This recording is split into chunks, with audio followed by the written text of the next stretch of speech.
ओम नमः शिवाय दोस्तों, आज मैं फिर से हाजिर हूँ अपना अगला वीडियो लेके।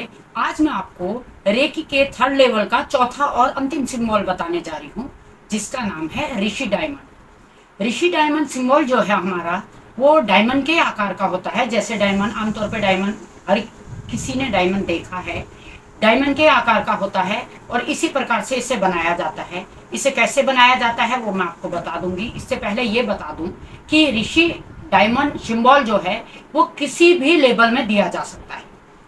पहले दूसरे को किसी भी लेवल में ऐड किया जा सकता है। पहले और दूसरे में को छोड़ के तीसरे लेवल में या फिर मास्टर लेवल में या करुणा रेकी में और या आपके एंजल रेकी में, मनी रेकी में भी उसका प्रयोग किया जा सकता है। मैंने इसका प्रयोग थर्ड रेकी के तीसरे लेवल यानी कि थर्ड लेवल पे इसका प्रयोग किया है, ऋषि डायमंड। इसलिए मैं आपको भी तीसरे लेवल के जो चौथा सिंबल है ऋषि डायमंड, इसको बनाना और इसके प्रयोग के बारे में आज बता दूं। तो जो हमारा ऋषि डायमंड सिंबल है, ये रेकी हीलिंग के सिंबल के किसी भी लेवल में मैंने आपको बोला है कि ऐड कर सकते हो। तो ऋषि डायमंड सिंबल की एक ऐसा सिंबल है जो सभी विकारों को हील करता है। जैसे किसी को भूलने की बीमारी है या फिर कोई विद्यार्थी है, उसे अच्छी तरह याद नहीं होती, कि कोई चीज़ें याद नहीं रहती या याद रहता है दूसरे दिन वो भूल जाता है, तो उस विद्यार्थी को आप ऋषि डायमंड सिंबल देकर उसकी याददाश्त को बढ़ा सकते हैं। तो बुद्धि से संबंधित कोई भी परेशानी को हम इससे हील कर सकते हैं।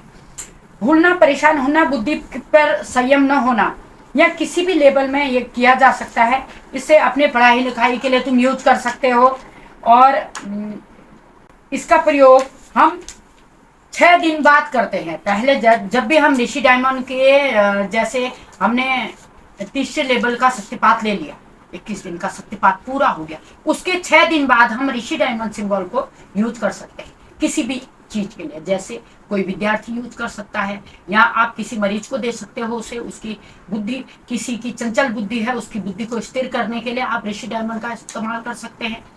एक ऋषि डायमंड का दूसरा नाम है गुरु तत्व। पहले के जो हमारे पुराने गुरु हुए हैं वो इसे गुरु तत्व के रूप में देते थे, क्योंकि किसी भी विद्यार्थी को आप शिक्षा देने जा रहे हो, कुछ भी ज्ञान देने जा रहे हो, पहले उसकी बुद्धि का स्थिर होना जरूरी है। जब तक उसका ध्यान आपकी बातों में नहीं लगेगा तो वो आपकी शिक्षा को ग्रहण ही नहीं कर पाएगा। इसलिए पुराने जो हमारे रेकी हीलर हुए हैं, रेकी मास्टर हुए हैं, वो ऋषि डायमंड को आपके गुरु तत्व के रूप में देते हैं। सबसे पहले अगर हम किसी को हील करने जा रहे हैं या फिर किसी को ये ज्ञान देने जाते हैं तो हम उससे ऋषि डायमंड सिंबल को बना लेंगे या डाल लेंगे, उसके बाद हीलिंग करेंगे। ऋषि डायमंड का मेन काम है बुद्धि से रिलेटिव जो भी परेशानियां हैं उनको ऋषि डायमंड हील करता है। आइए मैं अब आपको बताती हूँ इसे किस प्रकार बनाया जा सकता है।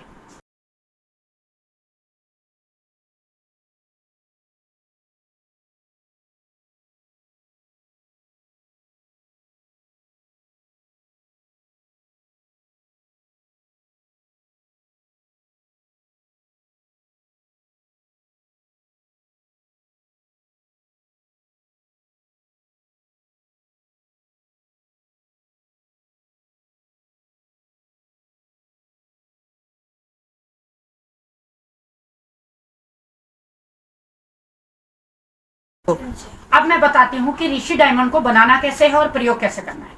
इसको आप हाथों में बना सकते हैं, अपने आज्ञा चक्र में बना सकते हैं और आज्ञा चक्र में बनाने के बाद सभी सिंबल्स की तरह अपने सातों चक्रों को हील करना है।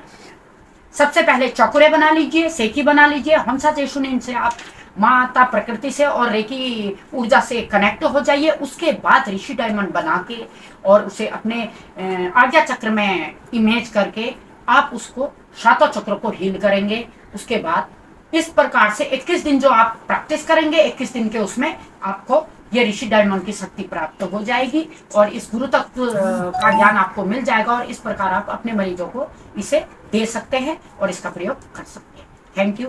बड़ों को नमस्कार, छोटों को मेरा प्यार।